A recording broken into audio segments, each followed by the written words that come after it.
Nouveau scandale impliquant plusieurs grandes sociétés européennes. Les entreprises BP, Trafigura et Vitol notamment sont accusées par une ONG de commercialiser du carburant toxique à forte teneur en soufre en Afrique. Ce qui a pour effet d'augmenter les niveaux de pollution et d'affecter la santé des populations. Pour rappel, la société Trafigura, par exemple, a été citée en 2006 dans un scandale en Côte d'Ivoire. Elle était accusée d'avoir déversé des déchets toxiques à l'origine d'une crise sanitaire majeure. Being part of the toxic waste dump that resulted in a major health crisis in the Ivory Coast. En effet, Robert, la charge est lourde, mais bien documentée. Après une enquête de 3 ans, l'organisation Public Eye affirme avoir testé 47 échantillons de carburant vendus par des filiales de Vitol, Trafigura, Adax, Eorix et Lynx Energy, toutes basées à Genève. Ces produits ont été vendus à au moins 8 pays d'Afrique. Tous les détails avec Serge Patrick Mancou.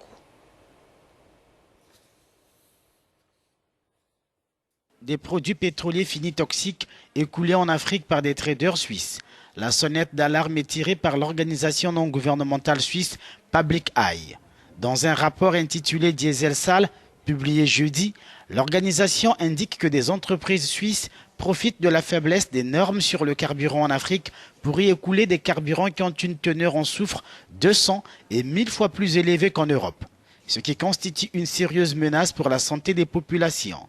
Des traders ajoutent au carburant des produits toxiques dans le but d'augmenter leurs profits. Ces produits pétroliers frélatés sont désignés sous le terme « qualité africaine » par des traders. Les enquêteurs ont prélevé des échantillons de diesel dans les stations-service en Angola, au Bénin, en République du Congo, au Ghana, en Côte d'Ivoire, au Mali, au Sénégal et en Zambie.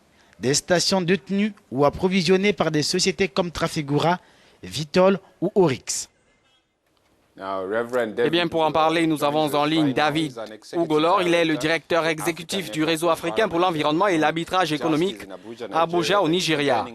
Merci de nous rejoindre, révérend. D'après le rapport, c'est le défaut d'application de normes sur les importations de ces carburants en Afrique qui est à l'origine de la situation.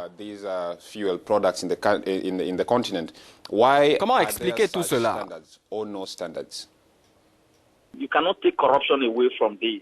Évidemment, il faut pointer la corruption comme étant l'un des facteurs, mais aussi la faiblesse des institutions de réglementation en Afrique.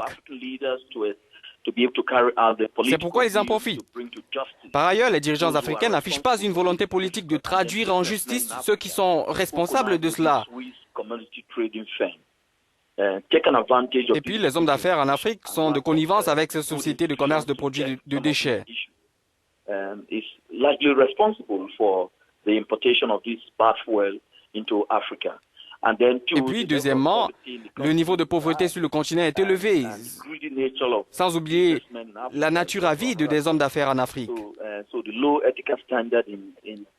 Le manque d'éthique dans le cadre des transactions des entreprises gérées par les Africains avec leurs partenaires en Europe est aussi en grande partie responsable de cela. Et malheureusement, jusqu'à ce que l'OMS signale les implications en termes de pollution atmosphérique du fait de ces carburants importés en Afrique, les dirigeants africains n'avaient pas mis en place des politiques pour évaluer les conséquences sanitaires de cette situation.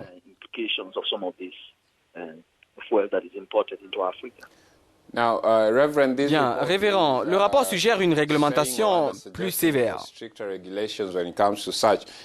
Mais on sait que l'application des réglementations pose problème ici en Afrique.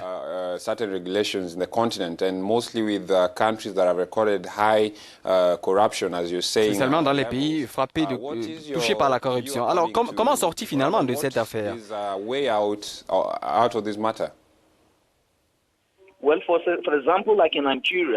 Nous avons par exemple lancé une campagne aujourd'hui au Nigeria. Vous savez, l'une des premières choses à faire, c'est de sensibiliser aux graves conséquences sanitaires liées à l'importation de carburants de mauvaise qualité dans le pays.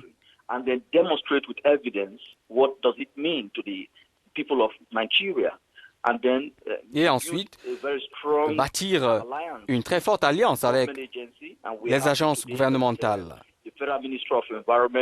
Nous sommes très heureux qu'un représentant du ministère fédéral de l'Environnement ait été au lancement de cette initiative et ait pris l'engagement de travailler en étroite collaboration avec nous pour mettre fin aux importations de carburants toxiques et s'assurer que le Nigeria respecte les normes en vigueur. Nous avons deux approches. Tout en recherchant un appui politique au Nigeria, nous visons aussi la sphère internationale. En tant que victime, nous comptons aussi entamer des procédures à la Cour internationale de justice. Nous allons poursuivre certaines de ces sociétés-là. Voilà, c'était un plaisir de vous avoir, David.